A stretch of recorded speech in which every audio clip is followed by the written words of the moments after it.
ಗೆಳೆಯರೇ, ನಮಸ್ಕಾರಗಳು. ನಾನು ಸಿ.ಕೆ.ಎಸ್. ಸತೀಶ್. ನಮ್ಮ ಪುಸ್ತಕಗಳ ಗಂಟು ಚಾನಲ್ಗೆ ಪ್ರೀತಿಯ ಸ್ವಾಗತ. ಬನ್ನಿ ಗೆಳೆಯರೇ, ಇವತ್ತಿನ ವಿಷಯದ ಕಡೆಗೆ ಹೋಗೋಣ.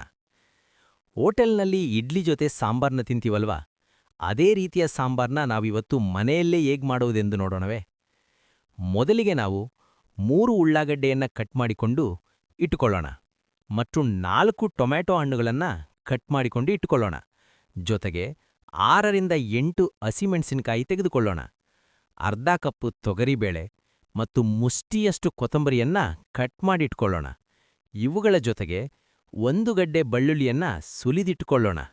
ಸ್ವಲ್ಪ ಕರಿಬೇವು ತಗೊಳ್ಳೋಣ ಹಾಗೂ 3ರಿಂದ 4 teaspoon sambar, 1 teaspoon garam masala ಪುಡಿ, ಅರ್ಧ ಟೀ ಸ್ಪೂನ್ ಅರಿಶಿನ ಪುಡಿ, ಅರ್ಧ ಟೀ ಸ್ಪೂನ್ ಇಂಗು, 1 ಟೀ ಸ್ಪೂನ್ ಜೀರಿಗೆ, 1 ಟೀ ಸ್ಪೂನ್ ಸಾಸಿವೆ, ಅರ್ಧ ಟೀ ಸ್ಪೂನ್ ಮೆಂತೆಕಾಳು, 4 ಒಣಮೆಣಸಿನಕಾಯಿ, ಸ್ವಲ್ಪ ಹುಣಸೆಹಣ್ಣು, ರುಚಿಗೆ ತಕ್ಕಷ್ಟು ಉಪ್ಪು. ಈ ಎಲ್ಲ ಸಾಮಗ್ರಿಗಳನ್ನ ರೆಡಿ ಮಾಡಿಟ್ಕೊಳ್ಳೋಣ. ಈಗ ಒಂದು ಕುಕ್ಕರ್ನನ್ನು ತೆಗೆದುಕೊಳ್ಳೋಣ, ಅಥವಾ ಪಾತ್ರೆಯಲ್ಲಾದರೂ ಮಾಡ್ಬೋದು. ಆದರೆ ಕುಕ್ಕರ್ನಲ್ಲಿ ಬೇಗ ಆಗುತ್ತದೆ. ಅದಕ್ಕೋಸ್ಕರ ನಾನಿಲ್ಲಿ ಕುಕ್ಕರ್ನೇ ತೆಗೆದುಕೊಳ್ತಾ ಇದ್ದೇನೆ. ಇವಾಗ ಮೊದಲಿಗೆ ಈ ಕುಕ್ಕರ್ನಲ್ಲಿ ಕಟ್ ಮಾಡಿಕೊಂಡಿರುವ ಉಳ್ಳಾಗಡ್ಡೆ, ಟೊಮ್ಯಾಟೊ, 6ರಿಂದ 8 ಹಸಿಮೆಣಸಿನಕಾಯಿ, ಮುಷ್ಟಿಯಷ್ಟು ಕೊತ್ತಂಬರಿ, ಅರ್ಧ ಕಪ್ಪು ತೊಗರಿಬೇಳೆ, 4 ಟೀ ಸ್ಪೂನ್ ಸಾಂಬಾರ್ ಪುಡಿ, 1 ಟೀ ಸ್ಪೂನ್ ಗರಂ ಮಸಾಲ ಪುಡಿ, 1 ಗಡ್ಡೆ ಬೆಳ್ಳುಳ್ಳಿ, ರುಚಿಗೆ ತಕ್ಕಷ್ಟು ಉಪ್ಪು, ಅರ್ಧ ಟೀ ಸ್ಪೂನ್ ಅರಿಶಿನ ಪುಡಿ ಮತ್ತು ಅರ್ಧ ಟೀ ಸ್ಪೂನ್ ಇಂಗು ಹಾಕಿ ಜೊತೆಗೆ ಇವುಗಳಿಗೆ ಸಮಾನವಾಗುವಷ್ಟು ನೀರನ್ನ ಬೆರೆಸಿ ಹಾಗೇನೆ ಮಿಕ್ಸ್ ಮಾಡಿ ಕುಕ್ಕರ್ ಮುಚ್ಚಳವನ್ನ ಮುಚ್ಚಿ 2 ವಿಜಿಲ್ ಹೊಡೆಯುವವರೆಗೂ ಕಾಯೋಣ. ವಿಜಿಲ್ನ ನಂತರ ಸ್ವಲ್ಪ ತಣ್ಣಗಾದ ನಂತರ ಇದರಲ್ಲಿನ ನೀರನ್ನ ಸಪ್ರೇಟ್ ಮಾಡಿ ತೆಗೆದಿಟ್ಕೊಳ್ಳೋಣ ಮತ್ತು ಈ ಉಳ್ಳಾಗಡ್ಡಿ, ಟೊಮ್ಯಾಟೊ ಇವುಗಳನ್ನ ಸಣ್ಣಗೆ ರುಬ್ಬಿಕೊಂಡು ಇಟ್ಕೊಳ್ಳೋಣ. ಇವಾಗ ಒಂದು ಪಾತ್ರೆಯಲ್ಲಿ ಒಗ್ಗರಣೆಯನ್ನ ರೆಡಿ ಮಾಡಿಕೊಳ್ಳೋಣ. ಮೊದಲಿಗೆ ಈ ಪಾತ್ರೆಯಲ್ಲಿ ಆಯಿಲನ್ನ ಹಾಕೋಣ.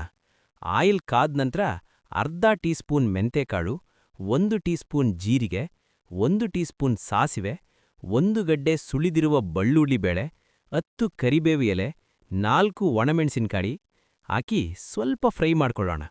ನಂತರ ಇದಕ್ಕೆ ಸ್ವಲ್ಪ ಇಂಗು ಹಾಕಿಕೊಳ್ಳೋಣ.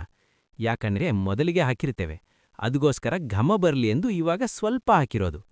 ಇವಾಗ ನಾವು ಸಪ್ರೇಟ್ ಮಾಡಿರುವ ನೀರನ್ನ ಇದಕ್ಕೆ ಹಾಕೋಣ. ಮೀಡಿಯಂ ಉರಿನಲ್ಲಿ ಸ್ವಲ್ಪ ಬೆಸೋಣ.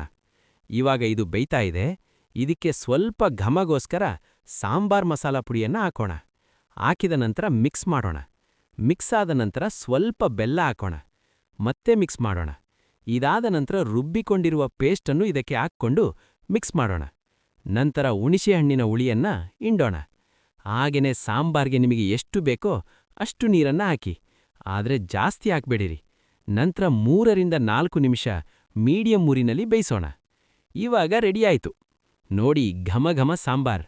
ಗೆಳೆಯರೇ, ಇನ್ನೂ ಯಾರೆಲ್ಲ ನಮ್ಮ ಚಾನಲ್ಗೆ ಸಬ್ಸ್ಕ್ರೈಬ್ ಆಗಿಲ್ವೋ ದಯವಿಟ್ಟು ಸಬ್ಸ್ಕ್ರೈಬ್ ಆಗಿ, ಬೆಲ್ ಐಕಾನ್ ಒತ್ತಿ ಆಲ್ ಸೆಲೆಕ್ಟ್ ಮಾಡಿ, ಲೈಕ್ ಮಾಡಿ, ಶೇರ್ ಮಾಡಿ.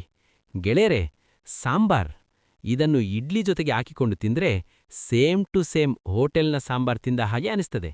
ಇದನ್ನು ನೀವು ಮನೆಯಲ್ಲಿ ಪ್ರಯತ್ನ ಮಾಡಿ ನಿಮ್ಮ ಅನಿಸಿಕೆಯನ್ನ ನಮ್ಮ ಕಮೆಂಟ್ ಬಾಕ್ಸ್ನಲ್ಲಿ ಕಮೆಂಟ್ ಮಾಡಿ ಗೆಳೆಯರೇ. ಧನ್ಯವಾದಗಳು.